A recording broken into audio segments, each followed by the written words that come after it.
আসসালামু আলাইকুম রহমতুল্লাহ বারাকাত।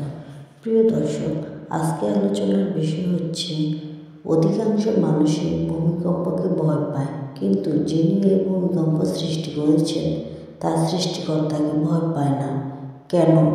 তাই আমরা যখন ভূমিকম্প আসবে, এমনকি যে কোনো প্রাকৃতিক দুর্যোগ আসবে, তখন সে দুর্যোগ মোকাবেলা করে নিজেকে কিভাবে সুরক্ষিত রাখবো, কিভাবে আল্লাহ পাক সুবহানাহু ওয়া তাআলা আমাদেরকে সুরক্ষিত রাখবে, সেই পথ সম্পর্কে অবলম্বন আমরা কিভাবে করব, সে সম্পর্কে আলোচনা করা যাক আজকের ভিডিওতে। দেখেন প্রিয় দর্শক, একটা বিপদ যখন আসে তখন কোনো চিন্তায় আমাদের দুনিয়াবি কোনো চিন্তাও থাকে না। তখন শুধু একটাই চিন্তা থাকে, কিভাবে আমাদের প্রাণটাকে আমরা রক্ষা করব। তখন আমরা সাথে সাথে আল্লাহ পাক সুবহানাহু ওয়া তাআলাকে ডাকতে থাকি। কিন্তু এছাড়া যখন আমরা অবসর সময় ছিল, আমাদের হাতে অনেক সময় ছিল, আমরা হেলায় ফেলায় কাটিয়ে দিয়েছি, সেই সময়গুলো কি আমরা আল্লাহ পাক সুবহানাহু ওয়া তাআলাকে বিপদের মুহূর্তে যেভাবে ডাকি, ঠিক কি সেভাবে আমাদের সুখের সময় কি সেভাবে ডেকেছি আমরা আল্লাহকে? এটা একবার চিন্তা করে দেখুন। না, ডাকিনি। সারা জীবনের আমল কর্ম যদি আমাদের খারাপ হয়,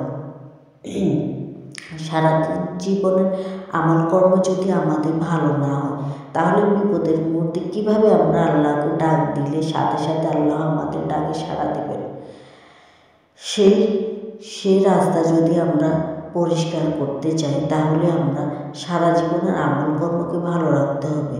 সারাটি জীবন তিলে তিলে ধুকে ধুকে আমরা আল্লাহর নফরমানি করে গেছি, আল্লাহর দেখানো পথকে আমরা অবহেলা করে গেছি। এটাই হচ্ছে আমাদের ধর্ম।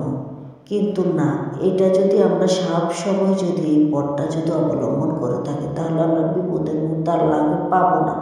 প্রাকৃতিক দুর্যোগের মুহূর্তে বন্যা, খরা, টর্নেডো, জলোচ্ছ্বাস, এমনকি বন্যা কবলিত দিনে, করোনা ভাইরাসের দিনে আমরা আল্লাহকে ডাক দিয়ে কখনো আল্লাহর ডাকে সাড়া পাবো না।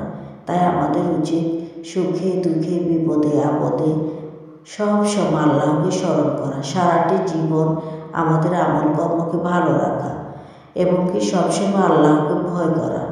এই সমস্ত প্রাকৃতিক দুর্যোগকে ভয় না করে সবসময় আল্লাহকে আমাদের এক স্রষ্টা হিসাবে আল্লাহকে মানা, শ্রদ্ধা, সম্মান এবং তার দেখানো পথ অনুসারে সবসময় আমাদের চলা এবং অন্যকে আদেশ দেওয়া। তাহলে আমরা বিপদে দিনে আল্লাহকে ডাকার সাথে সাথে আল্লাহ পাক সুবহানাহু ওয়া তাআলা আমাদের ডাকে সাড়া দেবেন। তাহলে আমরা দুনিয়া ও আখিরাতে ইনশাআল্লাহ সফল কাম হব। আল্লাহ পাক সুবহানাহু ওয়া তাআলা আমাদের সবাইকে জানার বোঝার তৌফিক দান করুন।